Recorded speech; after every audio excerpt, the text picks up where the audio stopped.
doanya, sembayangnya, keinginannya, tunjukkan jalan yang lurus. Udah dikasih tahu tapi gak mau-mau. Nah itu tugas kita. Nah di Alkitab ada. Loh semua orang kan pengen ke surga. Coba kasih tahu kepada saya, pemimpin agama mana yang berani ngomong begitu, saya akan pindah agama. Cuman Yesus yang berani berkata, aku pergi ke surga menjadikan tempat bagimu. Nah, ada pengikut Yesus dan ada penyembah Yesus. Pengikut Nabi Isa itu sunat, tidak makan babi. Nabi Isa juga tidak makan babi, Nabi Isa juga sunat. Kalau ada yang bisa menunjukkan ayat di dalam Bible bahwa Yesus pernah makan babi, saya kasih hadiah 10 juta.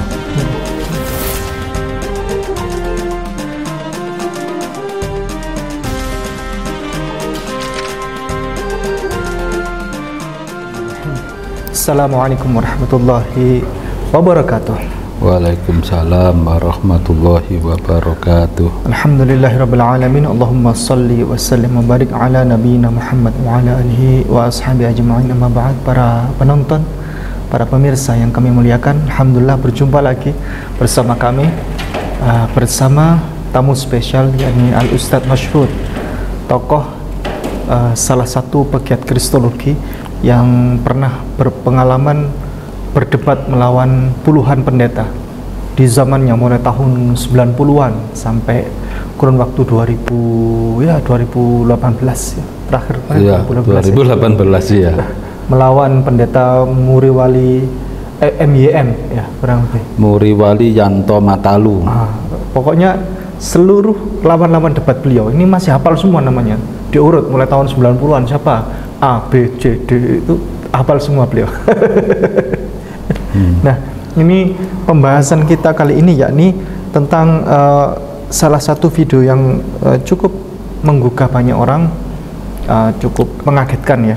Tapi ini sebenarnya sudah basi Ustaz, sudah basi. Tapi dipakai terus sama orang, dipakai terus. Apa itu? Video tentang jalan yang lurus. Jalan yang lurus ya. Tunjukkan kami jalan yang lurus. Itu sebenarnya sudah mulai tahun 80-an itu Ustaz. Cuman dipakai terus sama orang. Kita tonton videonya ya. Saudara bersyukur karena doanya sudah dikabulkan. Karena setiap saudara sholat ataupun mengucapkan yang lain, saudara selalu mengucapkan berikanlah kami jalan yang lurus. Nah sekarang kan saudara tunjukkan jalan yang lurus. Saudara sudah dapat itu. Ya sekarang masih banyak orang doanya, sembayangnya, keinginannya, tunjukkan jalan yang lurus. Udah dikasih tahu tapi gak mau-mau. Nah itu tugas kita. Nah di Alkitab ada dikatakan bahwa akulah jalan, bukan saja jalan, aku kebenaran, bukan saja kebenaran, aku kehidupan. Yesus itu bukan saja jalan, dia itu benar, jalan yang benar, dan dia itu kehidupan, jalan yang menuju kepada kehidupan. Saya setiap membaca Yohanes 14 ayat 1 sampai yang ketiga merinding. Yesus berkata, jangan gelisah hatimu, aku pergi ke surga menyediakan tempat bagimu. Salah satu dari sekian alasan saya mengapa mau menjadi orang Kristen, karena tidak ada pemimpin agama yang berani berkata, aku pergi ke surga menyediakan tempat bagimu. Loh semua orang kan pengen ke surga. Tepuk tangan Loh, orang. kalau Yesus ngomong aku pergi ke surga menjadikan tempat, coba kasih tahu kepada saya, pemimpin agama mana yang berani ngomong begitu, saya akan pindah agama. Cuman Yesus yang berani berkata, aku pergi ke surga menjadikan tempat bagimu. Ada orang dia Kristen tapi pakai kopiah, kemudian menyampaikan tentang berita-berita Alkitab. Mari Ustaz, tanggapannya silakan. Itu copy paste sejak zaman bahula dulu itu, zaman kuno dulu. Copy paste aja, mesti ngomong begitu. Sama seperti Nehemia Christian Center menerbitkan traktat buletin Shirathul Mustaqim itu. Namanya buletin Shirathul Mustaqim. Iya. Itu Nehemia Christian Center pimpinan Dr. Suradi ya kemudian lari ke Los Angeles itu. Terus dan mati di sana. Mati di sana. Iya. Nah, gini. Sementara saya itu kan tentang ini ya, Injil Yohanes pasal 14 ayat 6 itu. Ya. Akulah jalan dan kebenaran dan hidup, tidak ada yang sampai pada Bapa di surga kecuali melalui aku. Yesus berkata seperti itu. Seandainya itu ucapan Yesus, ya wajar-wajar saja. Sama Nabi Musa juga begitu. Waktu itu Nabi Musa ya jalan kebenaran. Kalau Bani Israel tidak mengikuti Nabi Musa, ya jelas tersesat. Begitu pula zaman Nabi Nuh, kalau nggak ngikuti Nabi Nuh, ya binasa. Kan gitu. Jadi sesuai dengan masanya. Jadi semua para nabi itu merupakan jalan kebenaran. Kalau nggak ngikuti Nabi Allah, ya jelas nggak selamat.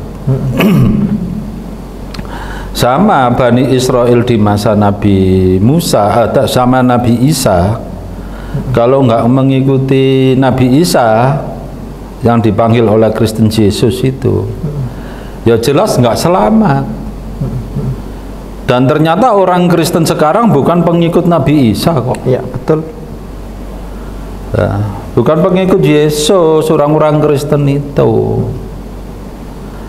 Nah, contohnya apa? Nah, ini pernah ada 2 orang, pendeta Henny sama pastor Franz Dahler dari Swiss.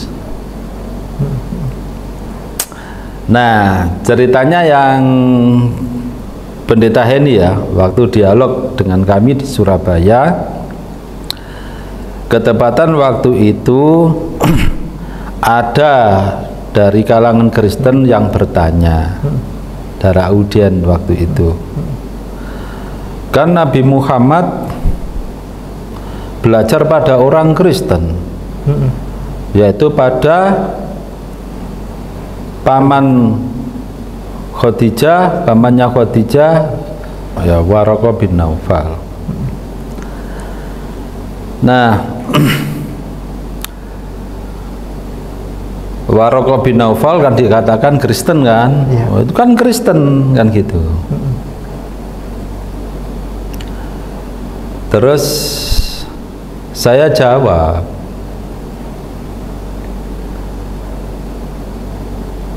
kita perlu tahu bahwa pada masa itu ada pengikut Yesus dan ada penyembah Yesus.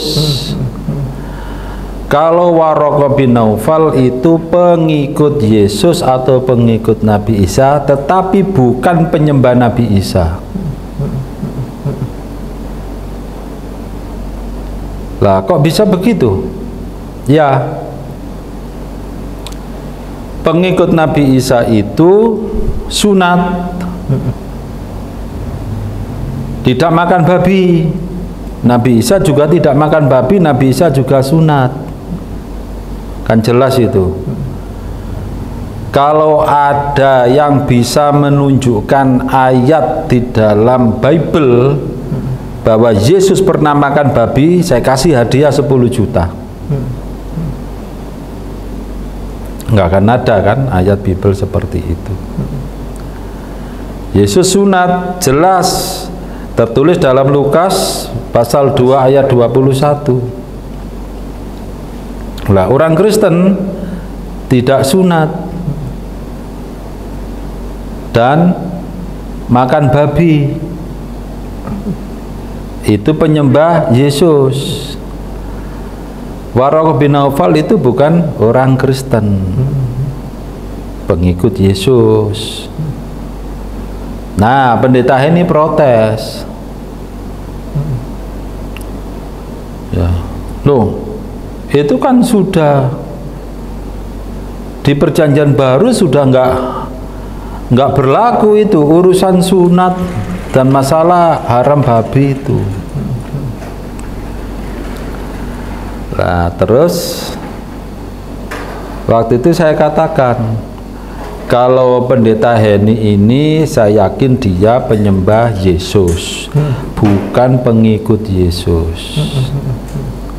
Kalau pengikut Yesus pasti sunat. Nah sekarang tetap pendeta Heni sunat apa enggak?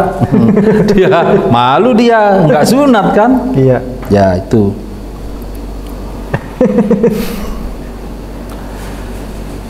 Nah jadi orang Kristen bukan pengikut Yesus. Ya. Kalau mengikuti jalan kebenaran yang Yesus lakukan, ya pasti masuk Islam. Misalnya waktu itu pendeta ini bilang, saya sudah sunat waktu SMA, waktu SMP. Gitu. Ya. Nah, pada akhirnya apa? Itu seandainya kan? Ya. Ini ada jawaban yang tidak seandainya. Suatu hari, ya bulan puasa hari Sabtu tanggal 20 Agustus tahun 2011 Ya. pagi waktu itu saya jalan-jalan di kota yang indah di Swiss, namanya kota Luzern, kota yang tercantik, udah bagus. Nah siangnya jam 1 supir bertanya pada saya, Pak Masud pulang ke Wisma KBRI atau ke kantor KBRI? Ya kantor KBRI di Bern, ibu kota Swiss itu. Terus saya balik bertanya, loh kantor kan tutup, ada apa di kantor KBRI? Jawabannya dari sopir ini, ada bedah buku. Saya balik bertanya, buku apa saja? Ya ada 3, diantaranya buku yang ditulis oleh seorang pastor yang dulu pernah bertugas di Indonesia, namanya Franz Dahler. Bukunya berjudul The Indozeller, bahasa Jerman. Nah, mungkin ya sang sopir tahu kalau saya ini kutu buku. Ya kalau ada bedah buku langsung ngajak saya itu. Ya udah kalau gitu kita ke KBRI aja, nggak pulang ke Wisma. Nah, waktu Pastor Franz Dahler ini bukunya banyak diterbitkan oleh penerbit Canisius, penerbit Katolik yang di Yogyakarta itu. Di antaranya Evolusi Manusia sama Asal dan Tujuan Hidup Manusia. Bukunya bagus ini.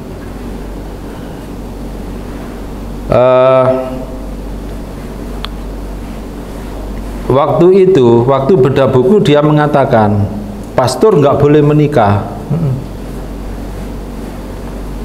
Tapi saya menikah, katanya Pastor Franz Dahler. Beliau ini akrab dengan Gus Dur dan juga teman seangkatan dengan Fran Magnis Suseno yang sekarang menjadi saksi ahli ya di MK sidang sengketa Pilpres ini.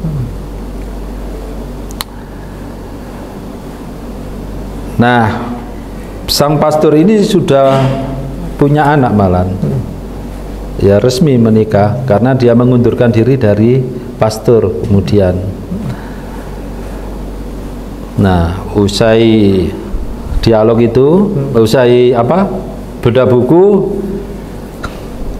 dia mendekati saya, jabat tangan saya. Nah, akhirnya saya tanya, ya kita bercanda, ngajak bercanda. Pastor dilarang menikah, sekarang Pastor Franz Dahler sudah menikah dan sudah punya anak. Sambil tertawa saya.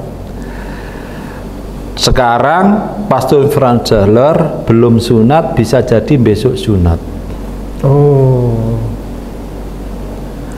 Apa jawabannya? Dengan wajah yang ceria, orangnya kan putih kan, orang bule putih. tampak ceria dengan mengatakan sunat itu higienis dan menyehatkan. Oleh karena itu saya sarankan pemuda-pemuda Kristen untuk sunat. Saya lanjutkan bertanya, kalau Pastor Franz Dahler mengajak pemuda-pemuda Kristen untuk sunat, terus kapan pastor sendiri sunat? Sambil tertawarnya dia mengatakan, saya kan sudah tua, yang muda-muda ada yang sunat. Nah, baru kemudian saya sampaikan, pastor, menurut ajaran kitab suci Kristen sendiri, kalau orang sunat maka Kristus tidak berguna baginya, berarti nggak masuk surga, melainkan masuk neraka. Galatia 5 ayat 2. Nah, wajahnya berubah jadi merah, mengatakan, kamu mengatakan itu dasarnya argumenmu apa? Ya, saya jawab, mungkin pastor lupa. Kan di surat kiriman Paulus pada jemaat Galatia pasal 5 ayat 2, di situ kan disebutkan, aku Paulus mengatakan kepadamu, jikalau kamu menyunatkan dirimu maka Kristus sama sekali tidak berguna bagimu. Wah, dia mengatakan, apa itu Paulus? Siapa itu Paulus? Persetan itu Paulus. Yang penting pokoknya sunat itu higienis dan menyehatkan. Saya sarankan pemuda-pemuda Kristen itu untuk sunat. Terus saya meluruskan, Pak Fran, Pak Pastor, menurut keyakinan Kristen, Paulus itu kan rasulnya Yesus. Kok pastor sendiri yang menolak dia? Nah, akhirnya diam. Nah, jadi seandainya kalau waktu itu pendeta ini mengatakan saya sudah sunat, nah saya balik. Kalau sudah sunat demi kesehatan kan, bukan ajaran agama. Kalau sunat maka Kristus tidak berguna bagi pendeta ini, tidak bisa menebus dosa. Berarti pendeta ini masuk neraka kan gitu nanti akhirnya.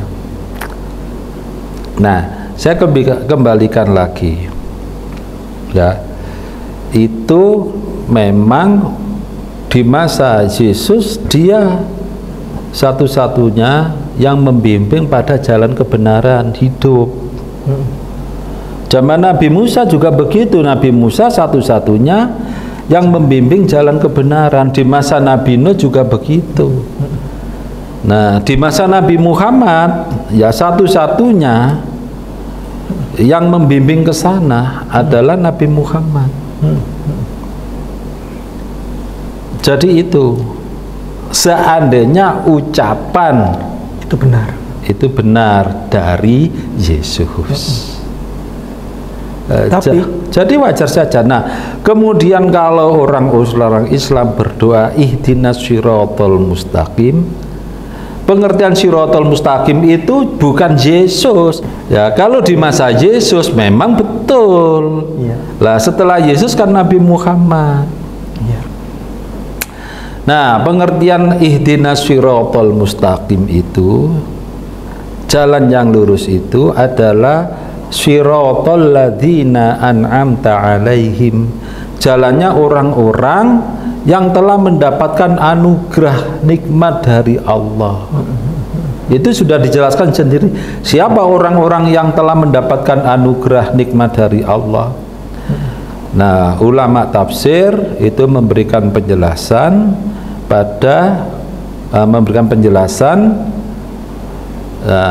dengan merujuk pada surat An-Nisa ayat 69. Kan itu. Orang-orang yang mendapatkan anugerah nikmat itu adalah para nabi, as-siddiqin, orang-orang yang mati syahid, dan orang yang soleh itu. Nah, itu kalau merujuk ke sana orang. Nah, adapun siratal mustaqim, jalan kebenaran hidup, di antaranya adalah ya dzalikal kitabul la raiba fihi hudal lil muttaqin. Jadi jalan kebenaran hidup itu adalah ya kitab Al-Qur'an itu yang tidak ada keraguan di dalamnya, petunjuk bagi orang-orang yang bertakwa. Nah, jadi siratal mustaqim itu adalah ya Al-Quran itu. Nah, siratal mustaqim itu jalannya orang-orang yang mendapatkan anugerah nikmat. Kan itu ya jelas. Jadi kalau kita mengikuti Al-Quran, ya otomatis kita menjadi orang-orang yang meraih anugerah nikmat. Ya, siapa yang telah meraih anugerah nikmat dari Allah? Para nabi, para as-siddiqin, orang yang mati syahid, dan orang-orang yang soleh itu. Jadi siratal mustaqim bukan Nabi Isa, itu pada masa Nabi Isa, dan pengikut Nabi Isa bukan penyembah Nabi Isa, yaitu orang Kristen itu bukan. Ya. Jadi itu pengertiannya. Alhamdulillah, ini sudah jelas ya, sudah jelas. Jadi ihdinas siratal mustaqim di dalam Al-Quran itu, ya Allah tunjukkanlah kami jalan yang lurus. Ada lanjutannya itu, siratal ladzina an'amta alaihim ghairil maghdubi alaihim waladdallin. Itulah jalan petunjuk oleh para nabi dan rasul, dan jalan buat para pengikut Yesus yang sejati, jalan buat orang-orang yang mereka sunat mengikut Yesus, jalan bagi orang-orang yang mereka tidak makan babi kecap, tidak makan cuknyuk, tidak makan babi guling, dan seterusnya. Dan pengikut Yesus yang sejati adalah ya orang Islam ini. Orang Islam ini. Iya, bukan penyembah Yesus. Kalau penyembah Yesus bukan pengikut Yesus, kan itu. Yang menyembah kepada satu-satunya Allah yang benar. Dan Yesus Kristus hanyalah utusan, hanyalah Nabi Rasulullah, sebagaimana para Nabi dan Rasul, Musa, Daud, Salomo, Ibrahim, dan seterusnya, semuanya Nabi dan Rasul, mereka menyembah kepada satu-satunya Allah sesembahan. Demikian kita akhiri. Masjid Nurul Iman Puncak Boring Indah ini sedang perluasan lahan, biar dijelaskan oleh para tuan guru, para ustadz yang ini. Allah yang di sini. Saya jelaskan, Masjid Nurul Iman ini punya cita-cita yang luar biasa, ingin dikembangkan dari yang ada yang lebih baik lagi. Maka dengan kondisi lahan yang sedemikian ini, kita ingin mengembangkan lagi lebih luas, karena ini juga sudah tidak mencukupi lah, sekitar 200 jamaah sampai 250 sudah mencukupi. Maka kita berpikiran lebih representatif lagi, kita maunya mengadakan tambahan lahan di sebelah utara masjid ini, kurang lebih lahannya 1541 meter persegi. Ini adalah lahannya, lahan yang akan menjadi lahan perluasan. Luas kurang lebih berapa? 1541. Perluasannya 1541. Kebutuhan dananya pinten? Kebutuhan dananya sekitar 1,6. 1,6. Dan kami baru membayar kurang lebih 625-an juta. Allah, masih kurang banyak. Masih banyak. Masih kurang banyak, tapi itu sedikit. Masih banyak kesempatan untuk kita semua. Alhamdulillah. Meraih kandang amal. Amin, amin ya Allah. Itu banyak, tetapi kalau sama Allah diberikan pertolongan itu sedikit. Amin, amin, amin, amin. Dimanapun Anda berada, walaupun Anda tidak berada di wilayah Jawa Timur, Malang, atau di Pulau Jawa bahkan, mungkin Anda ada di luar negeri, mungkin Anda ada di kota-kota lain di seluruh Indonesia. Anda sedang diundang untuk menikmati berkah. Anda terima? Mari bergabung bersama kami dengan para tuan guru kita di Malang, di Puncak Boring. Ketika ada tempat didirikan dan setiap orang yang datang ke tempat itu menaruh kepalanya di atas tanah sambil berseru, subhana rabbiyal a'la wa bihamdi, maka Anda pun ada di situ. Dan malaikat Allah insya Allah memperhitungkan setiap orang yang bahkan tidak ada di sekeliling orang itu yang sedang bersujud di tempat ini. Saudaraku muslimin wal muslimah rahimakumullah, mari kita ada di pesta ini. Pesta apa? Pesta berkah dari Allah yang bahkan ketika kita mati masih berjalan terus sebagai amal jariah. Saudaraku, demikian. Allah sayang, Allah berkahi. Di sini kami menawarkan paket-paket untuk para donatur atau para dermawan yang berkenan. Ada paket yang bernama yaitu paket Abdurrahman bin Auf, atau paket Zubair, atau paket muslimin Rp100.000, atau di bawah itu kami juga masih menerima. Kami dengan senang dan berbangga hati, berapapun yang disampaikan kami akan tampung dan kami wujudkan untuk tanah perluasan Masjid Nurul Iman ini. Rekening kami adalah di Bank Syariah Indonesia dengan nomor rekening sekian, yaitu 664 000 1230, dan kontak person juga di sini kami juga jelaskan atas nama Sinten? Atas nama Yayasan Nurul Iman Al Kamil. Langsung ke yayasan kami, bukan nama pribadi tapi ke yayasan panitia. Mungkin info jelas atau transfer atau pengiriman dan lain-lain, ada nama di sini, yaitu pertama Pak Haji Cahyo, terus saya sendiri Muhammad Mansur, Pak Haji Edi, Pak Haji Muhammad Iqbal, Pak Haji Saiful Ahyar. Baik, alhamdulillah perjalanan kali ini kita akhiri. Jazakumullah khairan katsira. Assalamualaikum warahmatullahi wabarakatuh. Waalaikumsalam warahmatullahi wabarakatuh.